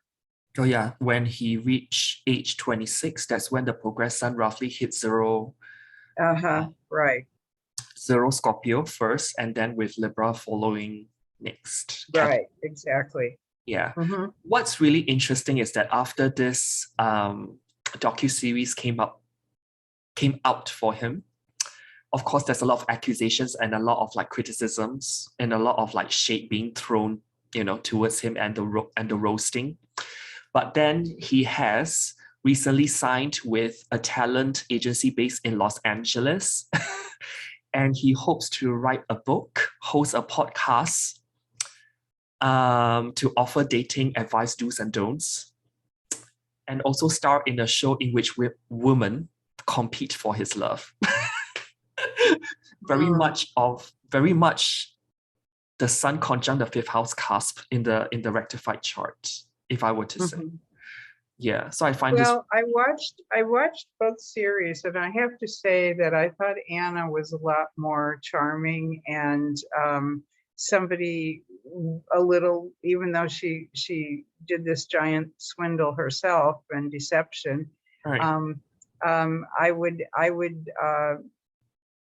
there was something more authentic and redeeming, I think, about her and her vision and so forth of what she wanted to do, even though certainly it was still a swindle like him. Yes. I thought his was just really sleazy. He came off to me as just a real sleaze bag that I can't understand exactly what his charm was all about. But I certainly feel for those victims, the three women that were presented in the series, as of how they fell for him and how actually they haven't been remunerated at all. They're still paying off their debts. They're still, so I hope some of that money comes their way. Yeah, and besides that, current transit Venus star point conjunct his Saturn, it also aspects Pluto, which is in sextile to Saturn, and also Mercury, which is the ascendant lord, which is in trine to that Saturn. And it also forms an inconjunct or quincunx to his Pallas Athenas in the third house in Leo. This can really be his strategic creative thinking, very like Pallas Athenas in Leo, in terms of social media, which is a third house thing. He's probably very good at what he posts, what he, how he sends messages to these ladies in order to swindle an estimated $10 million from victims across the continent from 2017 to 2019 alone. Yeah. And those women are still paying off their debts as of now at this point. And this is like a follow-up to our heroes and villains. We did a piece in the last newsletter for Venus Star Point blog called Heroes and Villains of Our Time. And so, we're following up with people like Will Smith, Angela Merkel, Anna Delvey, Anna Sorokin, and what's his real name? Simon Leviev, that's the name that he changed to. His previous name is called Shimon with a H. And why do I rectify his chart to a Gemini rising? That's because his Hebrew name, which is Shimon with a H, in that language, it actually means to be heard, which is very mercurial or very Gemini-like. So I'm tending towards putting him as a Gemini rising for that matter. And what's funny, kind of like Anna, they both have Mars in Gemini, his in the 12th. So again, pretending to be someone you're not, this dual identity. Here's the person you see on the outside. Here's who I really am over here. Well, he's one of the plots that he employ towards his victims is always to say that he's always in danger. He sends out messages, Gemini, to say that he's in danger. Yes. Oh, right, right. Mars in the 12th. That's good. In Lurking, in some Gemini, kind of danger lurking behind the scenes, you know. and it's almost like he's about to be assassinated in some way, shape, or form. And is that Mars in exact in conjunct or quincunx to Neptune in the 7th. Yeah. Like his life is always in danger, inverted commas. Mhm. Mhm. And for him, I also find that the upcoming Libra Venus star point is really active for him because he does have natal Chiron in the late degrees of a cardinal sign in his second house. And when that Libra Venus star point comes in, or before it actually comes in, it has really formed that square kind of energy or tense, challenging aspect towards his Chiron in his second house. Mhm. And I associate this with him being sued by the real life Levy family. The Levy family is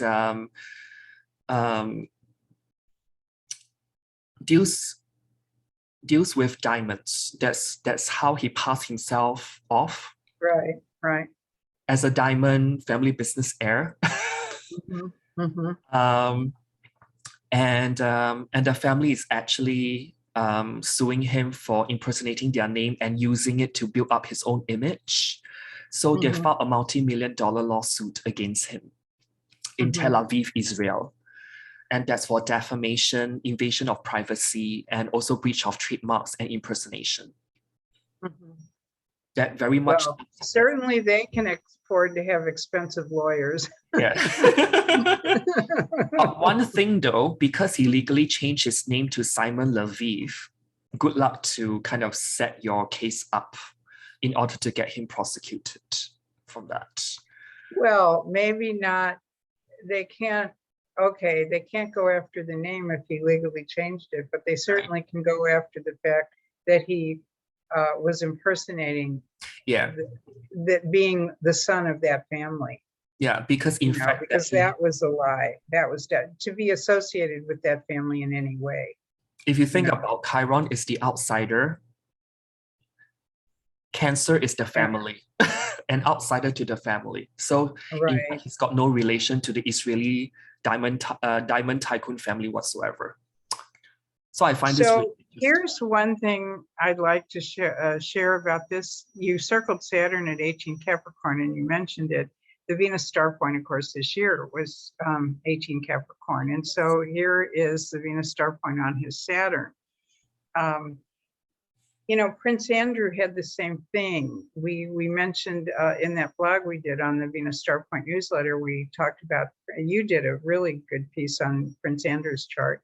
And I think his Saturn was right around that star point as well. Consequences being served. And often I think of that Saturn in Capricorn is you need to be really responsible for what you put out there. And because, you know, there will be consequences for your actions, and the consequences of Saturn can kind of come down pretty severely. Yeah. So I think I'm somewhat still confused and a little bit surprised as to why Prince Andrew got such a coming down with Saturn for his position and what he did, and that this guy hasn't seemed to suffer any real true consequences yet. Okay, he served some time in prison, got out. He seems to be doing well. He's being sued by the family, but you know, what is the price that he's ultimately really going to pay for this? I actually will attribute Saturn's like trines and sextiles that's helping him to get out of reaping what you sow, be it good or bad. Well, it is exactly trine Mercury, his ascendant ruler. Yeah. And they are both forming sextiles to Pluto. Yeah. And Pluto is in its own sign in Scorpio. So, you know, he can wiggle his way in and out of situations. Yeah,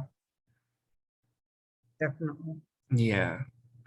And Interesting.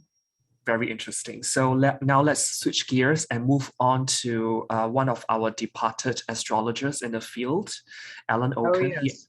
He actually passed on 5th or 6th of March of 2022, depending where you are.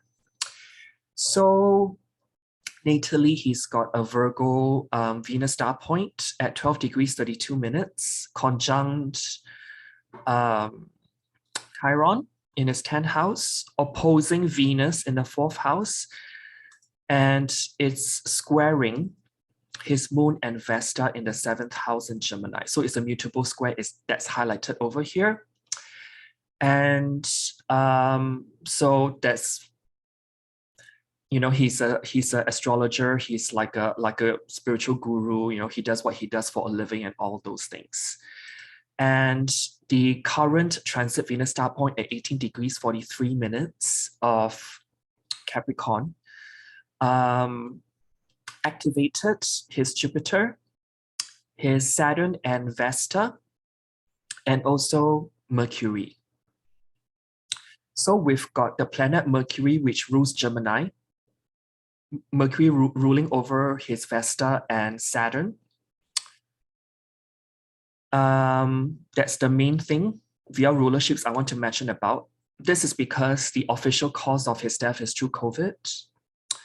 And hence, the planet Mercury, the sign of Gemini, which rules the lungs and respiratory system, comes into play here. And what I find very interesting is that the asteroid Vesta is involved here. This is because usually when I see endings and beginnings, usually in some way, shape, or form, Vesta is involved, because Vesta is the eternal flame, is the hearth. But then, particularly in his case, is tied together with Saturn. So it's almost like the eternal flame is somewhat distinguished. And it's in the 7th house. 7th house is where the sun actually goes to, metaphorically, die, because that's where day becomes night. So I usually associate 7th house or planets in the 7th house activations as potential portals of transition. And that's on top of the 2nd house as well, because the 2nd house is 8 houses away from the 7th. So it describes the death process from the flames, the sun's rays being put out, so to speak. So the 7th house and the 2nd house are both naturally Venus root houses. Just put it out there. And transit Saturn, which rules over that transit Venus star point currently, has just opposed his natal Jupiter. Jupiter. I was just looking at that. I think right around the week he died, Yes. that Saturn was opposite Jupiter. And Jupiter in his natal chart rules the 2nd house, which is 8 houses away from the 7th. Also represents a form of like a portal of transition that's opened up to him over that time. Not to mention that there's also many other indications, like the South Node crossing his ascendant. Yeah. Neptune opposing his part of fortune. And wasn't there an eclipse right on that degree recently? What sign and degree would that be?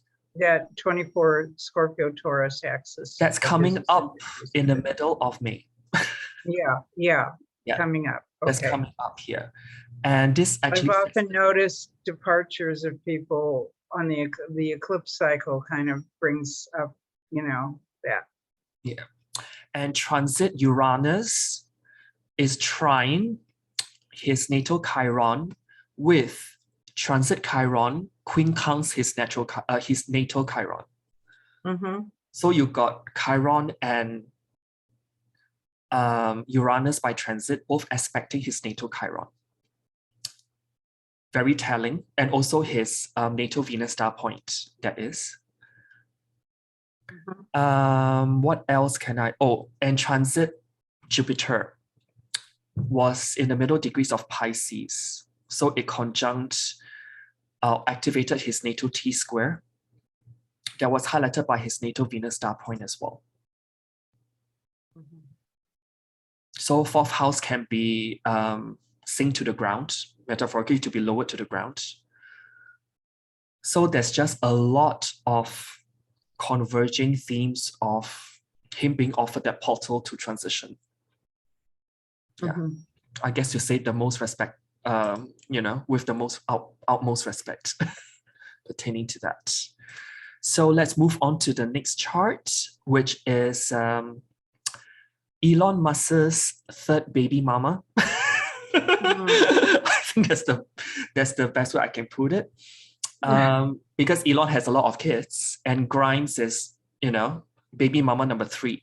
And when I looked at Elon Musk's chart, the third committed partner, when I count committed partner, I don't just count like dating casually, those who have kids with Elon, and Grimes is number 3. So I'm looking at Elon's 11th house cusp, which represent the third committed partner. And the house cusp actually starts in the sign of Taurus. So it's Venus ruled. And Taurus is a very musical, artistic sign, and Grimes is a musician by profession. So I find that interesting as well. And you have her natal Venus star point there? Yes, she is a 29 degrees Leo, 26 minutes, and is an evening star. And that resides in her natal 9th house. Okay. Yeah, and so it's close to exactly opposing her natal series in the 3rd house at 29 of Aquarius. Conjunct Mercury, which I find interesting that you called her the baby mama. That's so serious, Mercury. And Ceres is also motherhood as well. And she has a, I think, this is alleged because I don't want people to come after me, but there's allegedly a string of Reddit posts under a pseudonym, very fitting for a Sun and North Node in Pisces in the 4th house energy. She allegedly is her who posted regarding her struggles with Elon, and also the difficult pregnancy that she underwent carrying their first child. Yeah. So what else do I have to say? With that 18 degrees 43 minutes transit Venus star point in Capricorn, this actually is within 2-degree orb to conjunct her exalted Mars in Capricorn in the 2nd house. And when I think about the 2nd house, is 8 houses away from the 7th. And she just announced that she's gotten she basically birthed her 2nd child, which is represented by the 7th house cusp via surrogate. And when I actually look at how this can be shown via this activation, if I look at the ruler of the 7th house cusp for her, which is Venus in this case, it is 12 houses away from the 7th, and it is forming an opposition to Pluto. And that Venus and Pluto opposition are forming trines and sextiles to that Mars, which is activated by that transit Venus star point, which is close by Neptune. This actually leads me to think that behind the scenes, which is 12 houses behind, she is using the service of others, because Pluto is in the 12th house. It's a very secretive house. in order to become a parent, which is that trine and sextile to that Mars in Capricorn close by Neptune in this case. And the child was actually born in December of 2021. But the news only recently leaked out in March of 2022. So the child was actually born very close to the partial lunar eclipse, close to her descendant point back then. And the seventh house represents the second child that's born. So I find it very the Venus retrograde, the Capricorn Venus retrograde cycle we just went through. Yes, as well. Yeah. And yeah, I shouldn't mention the names because I can't pronounce the names. I think the first child was named like XA12. Go figure. I think this baby girl's name is called Y or something, you know, like one is X, one is Y. Yeah.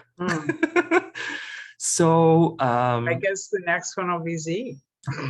If they ever are together to birth a third one, as far as I know, they've already broken up. And she has already moved on to be with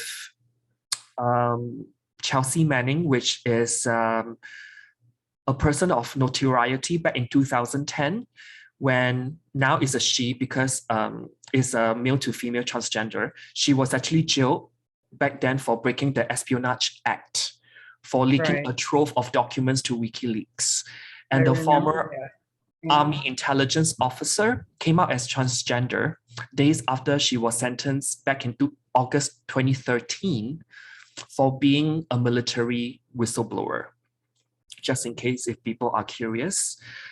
And what really struck me is that the alleged Reddit post under the pseudonym kind of painted a picture of a very traditional, much older partner who is has a very traditionalist mindset. And I can see this from her Venus and Jupiter, both in Taurus, forming trines to her stellium in Capricorn, which can represent someone who's very traditional, Capricorn tradition. So I shall leave it as that. For people who are interested, you can always Google, like, you know, Grimes alleged secret Reddit throwaway post. If you guys are interested in reading into that. And for the next one, let's look at the partner of Will, which is Jada. So Arielle has already shown what was going on in terms of Will Smith's chart. So another person of interest is the person sitting opposite him at the Academy Awards, which is Jada. What was actually going on with his chart pertaining to Venus star point activations? And what's really interesting is that her midheaven is at 18 degrees of Virgo, which is exactly trine that 18 degrees transit Venus star point. That's going on right now. And this happened in her second house. And so the second house themes may come up, such as boundaries of her own body. The pleasure and pain of her own body is being brought to the surface with that transit Venus star point in her second house. In the sign of Capricorn means that what belongs to her second house becomes public domain, Capricorn, and to become available for potential judgment and scrutiny, which is also Capricorn as well. And so that, and also on top of that, her moon is very close to that midheaven. So the moon can represent some health-related stuff, particularly in Virgo, and it's being broadcast, ninth house, for the world to see. And anything that's in the sign of Virgo is ruled by Mercury, and Mercury rules over that Saturn in the seventh house of other people. And Saturn can be that critical, judgmental kind of remark, very like sarcastic, criticism filled. In Gemini, it can also mean roasting as well. So she literally was roasted because of a health condition, which in her case is alopecia. And hair is ruled by Saturn as well. That Virgo star point of hers, right? 4 degrees Virgo. She does have a 3-degree 50-minute Virgo natal Venus star point, yes. Yeah, so I round that up to 4. It's obviously the guardian ruler of the star point is Mercury, and it's conjunct Mercury and Juno, and it's in a pretty close mutable T-square with Saturn in the 7th and Jupiter in the 1st, well, in the 12th, but just above the ascendant, and Neptune. So that's quite a configuration there. Yeah. But with the star point and the star point ruler being with Juno, that's one thing pointing to the partner, her marriage, which has been a big discussion for her over the years. It's been a big theme for her over the years. And then having Saturn in the 7th besides, Gemini's also, Mercury's also the ruler of Gemini. So when you have, you know, Mercury is the kind of key planet here in the chart, you know, we have, you know, you and I talked about this before. Saturn in the 7th house is often a situation where you work very hard at maintaining your marriage, no matter what, you know, who you're married to or what kind of situation you're in or what kind of resources you have available to you. Saturn in the 7th house is always going to be a work in progress, something you're learning how to perfect. Now, on the side of Saturn, it is, so to speak, exalted in Libra, which is in a natural 7th house, which means it comes to its greatest, an exaltation is like it receives its greatest honor or high achievement marks for working through a marriage, for a long-lasting marriage that works out. And so I think also because Saturn, for most people, is such a sensitive point for them, that she's working at it very hard to try to maintain this, whether it's real or an illusion of a long-lasting working marriage. But then, as you mentioned, there's all these things stirred up inside and all the things that Will is dealing with too, and who's really the power behind the throne here. You know, it's pretty obvious who is, and that comes with its own problems in marriage, especially when the woman is the one that's, you know, considered the, you know, and yet there's not any reason to believe that Will, from his own success and notoriety and position of power in his industry, doesn't hold a fair amount of power too. But what I'm talking about, not so much, you know, in the world, I'm talking about with each other here. You know, what are they, you know, what are they dealing with? What are the inner dynamics of this relationship? And definitely it's a work in progress. Yes, and honestly, when I look at her chart, the other chart that her chart reminds me of is Kris Jenner of the Kardashians. And this is because of one of several things. The moon in Virgo, okay, that already paints to me that something is curated. And on top of that, she's got Sun, Pluto, and Venus all forming, be it out of sign or in sign, sextiles to Jupiter and Neptune, technically still in the 12th house. And also, Pallas Athena's is angular in the 7th.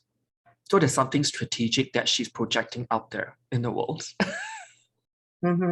So all this leads me to think that what you see isn't what you get pertaining to the family unit, how it's presented to us in public. So, Donny, if you're comparing her to Kris Jenner, and we know what happened to Kris Jenner's husband, are you making any similar predictions here? Well, you know what? Because the next transit Venus star point is at 29 Libra, right? 26 minutes. It's close to exactly within a degree squaring her 8th house series in the sign of Leo. So I don't know if some secrets will be leaked out in that case. And series is in the sign of Leo, which is love affairs. Mm-hmm. And then the ruler of that series is in the 10th house, conjunct Pluto and Venus. I'm not saying, I'm just saying. Well, yeah, I mean, the eighth house is what we work very hard to keep secret. Yes. And it's when transits occur, or eclipses occur, anything occurs to it, and it gets activated. Often the secrets come out, they're exposed. And Sun is usually referring to the husband. Pluto and 8th house is anything taboo. And we are talking about a third person in the wheel here. Because Venus, one of the meanings of Venus is also the tendency to triangulate. There's a third party in the picture as well that I also want to bring to the audience's attention. So there may be like a third wheel that's about to be exposed. And what's really interesting, if we go back to transit Mars-Saturn conjunction at 22 Aquarius, with that transit Neptune-Jupiter conjunction at 23 Pisces, both of these conjunctions in the sky are aspecting her part of fortune in Scorpio in the 12th house, Vesta in the sign of Capricorn over here, and last but not least, Sun, which represents husband. That's high up in the sky. So the husband's career or profession or vocation may be compromised in this case. When I think about Vesta and part of fortune together being activated in 12th and 2nd house, this can mean like a loss of, drying up, or ending of an industrial legacy in, and clumped together with the Sun, which represents the husband. This can represent her husband's career being splashed all over the mass media for the public to see. So I find this really interesting that all three points are connected in this way. And last but not least, she is similar to Will's chart in that she's also got a bundle of planets, all like squished together. Yeah, she does. And but for her, at least Mars and Saturn are like outside of that concentrated energy. Yeah.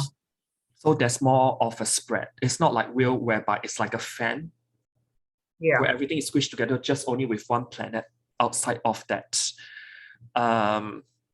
that chart shape. I think this one's called a bucket, because it would be, the bucket would be, the bucket is a bowl starting with Jupiter on one side and ending with Saturn on the other. That's the bowl part.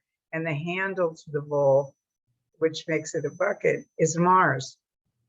Right. Yeah, but it's not a perfect bucket, so to speak. No, it's not a perfect It's a bit bucket. skewed. It's kind of, the handle's a little bit tilted, but you know, it's still kind of a bucket. And what's really interesting that you say pertaining to Mars, because Mars is conjunct North Node and is ruling her 5th house of love affairs and rules over the Chiron that's coming from the 4th. She did say that in her Red Table Talk series that Tupac Shakur will always be her love. That she never gotten to be together with him for long. So I'm just saying that this can be really emasculating for Will because of that grand trine of Mars, Saturn, and Uranus in this case. Yeah, all very masculine planets, all in air. So she aired it out for the world to hear. And that's on top of her affair, of course. Yeah. Right. So a lot to unpack here, but I've written most of the delineations on the slide. So it's for the audience to, to read it on their own. So this is a much this longer. Has turned in, this was great, Donny. Your information was great. Thank you for having me. We went a little over time. Yes, I'm pressed for another appointment right now, but this turned out to really be more of a master class than just a kind of a chat, which is what we had started out with. But always fun to talk with you and enlightening as well. So yeah, it's a lot for people to absorb, but hey, you know, I think we will come back for the Libra Venus star point next. Oh yeah, yeah. Right. We'll definitely do something as we approach the Libra star point. So like, comment, and just subscribe. I think that's the best thing. Of course, yeah. All right, so all right, Arielle.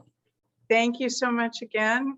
Glad to be here, and hope the audience has enjoyed all the teachings and interesting information that we have presented today. Yes, that's a lot to absorb. So for now, okay. bye. I'll talk to you soon. Bye.